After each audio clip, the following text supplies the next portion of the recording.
comment vivre dans une chambre de 7 mètres carrés au Japon, ou plutôt comment survivre. Je vais vous montrer ça. Suivez-moi. Voilà, c'est ma chambre. J'habite ici depuis 1 an environ. Et franchement, je m'y fais toujours pas. C'est vraiment très petit. J'en ai marre.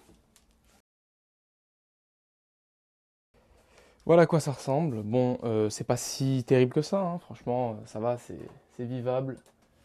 Mais disons que juste j'ai envie de m'installer dans un appartement. Mais bon, voilà, juste je vais vous expliquer un petit peu comment ça se passe. Alors en fait, bon, le lit est très mal disposé. Ce qui fait que dans une chambre de 7 mètres carrés en général, c'est moins petit qu'ici, j'ai envie de dire. Parce qu'en fait, là par exemple, moi ce que j'aurais fait, c'est que j'aurais mis ce lit ici contre le mur là-bas. Et du coup, j'aurais gagné déjà cet espace ici, dans la chambre. Donc ça, bon, c'est une petite erreur du propriétaire en fait. La bêtise qu'ils ont fait, c'est qu'ils ont fixé ce meuble, qui est bien hein, sinon, ils l'ont fixé au mur et du coup, ben, on ne peut pas le bouger. Voilà, première chose. Donc moi en fait, à l'origine, ce que j'avais fait, c'est que j'avais enlevé le lit, j'avais mis des faux tatamis, comme celui-là. Pas cher, ça coûte 1500 yens je crois le tatami.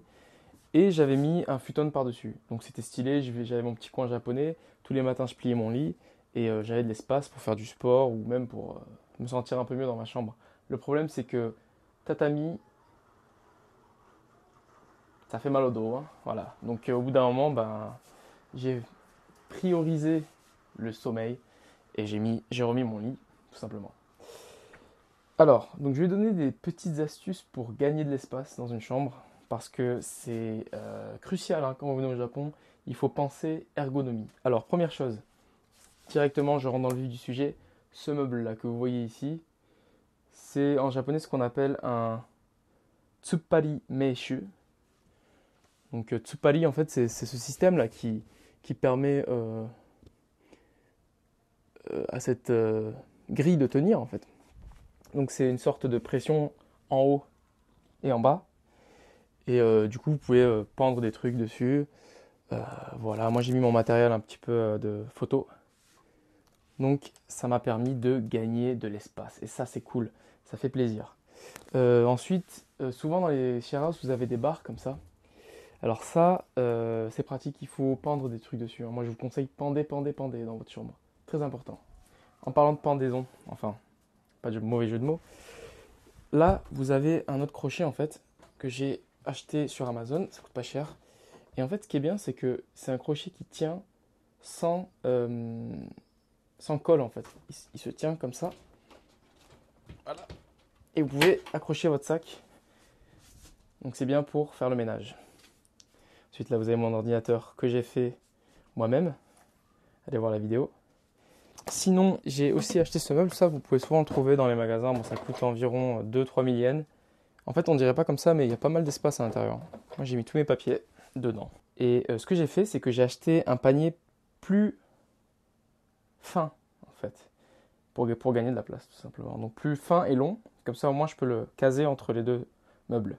Moi, je dirais que la taille idéale pour vivre au Japon, c'est environ, si vous voulez être vraiment à l'aise dans votre chambre, dans votre share house au Japon, prenez 10 mètres carrés.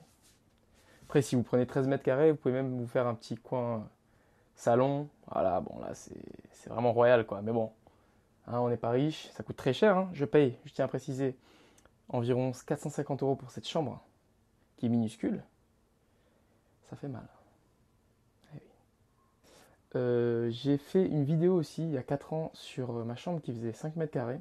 C'est intéressant de voir une chambre de 5 mètres carrés. Alors là, je vous le déconseille, hein. 5 mètres carrés, c'est vraiment une taille horrible.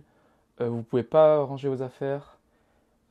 Moi, je pétais un plomb, franchement. Je pouvais toucher les murs pratiquement en tendant les deux bras. Enfin, voilà quoi.